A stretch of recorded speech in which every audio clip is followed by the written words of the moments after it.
Salut tout le monde, c'est Charlotte Renard, vétérinaire conseil pour Direct Vet. Je suis ravie de vous retrouver aujourd'hui pour la 36e vidéo du défi de l'été. Donc défi où je réponds chaque jour à une de vos questions en vidéo. Alors la question du jour en fait fait suite à une des vidéos du mois de juillet qui était à quelle fréquence vermifuger son chien. Et puis vous êtes nombreux à m'avoir demandé est-ce que c'est pareil pour les chats et puis les chatons. Donc on va voir, il y a quelques petites différences. Donc en fait un chaton, on commence à le vermifuger à partir de l'âge de 3 semaines, puis on le fait à 5 semaines et puis à 7 semaines. Donc en gros c'est toutes les semaines impaires en fait, 3, 5, 7. À partir de là on le vermifuge tous les mois jusqu'à l'âge de 6 mois et puis ensuite on se base sur la fréquence pour les adultes à partir de 6 mois. Donc la fréquence pour un chat adulte c'est de 4 fois par an. Donc c'est une moyenne mais c'est vraiment bien de s'y tenir, 4 fois par an, ce qui correspond en fait à chaque changement de saison.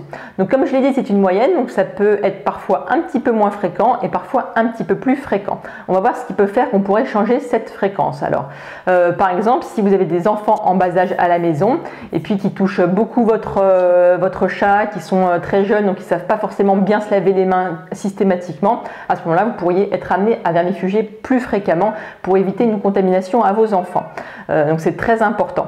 Pareil, si vous avez un jeune chat qui sort beaucoup, qui chasse beaucoup de proies, des petits oiseaux, des souris, et puis qui systématiquement mange ses proies. Donc là, il y a un fort risque de contamination, donc il vaut mieux le vermifuger plus fréquemment. La fréquence pourrait même monter jusqu'à une fois chaque mois. Donc c'est vraiment dire, voilà, pour des chats, des gros chasseurs et gros mangeurs. Alors après on pourra diminuer un petit peu cette fréquence, par exemple pour des animaux vieillissants qui sortent mais qui ne chassent pas, donc on pourrait descendre à 3 fois par an. Puis on pourrait dire que pour un chat qui reste à la maison et qui est un petit peu âgé, on pourrait descendre à 2 fois par an, mais là c'est vraiment un minimum et il faudrait mieux quand même être plutôt à 3-4 fois par an.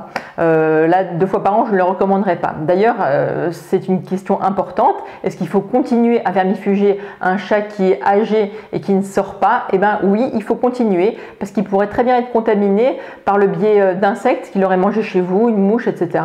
Ou bien par les puces. Les puces sont vectrices de vers, donc c'est très important. Par exemple, un vieux chat qui reste à la maison mais qui est au contact de votre chien qui va dehors et qui ramène des puces, eh bien, peut être infesté. Donc il faut continuer à le vermifuger. Donc c'est très important et merci d'avoir suivi cette vidéo. Je vous donne rendez-vous demain pour une nouvelle vidéo du défi. En attendant, n'oubliez pas, vous pouvez vous rendre sur le blog pour télécharger votre exemplaire du manuel des premiers secours pour chiens et pour chats. Ciao, à demain!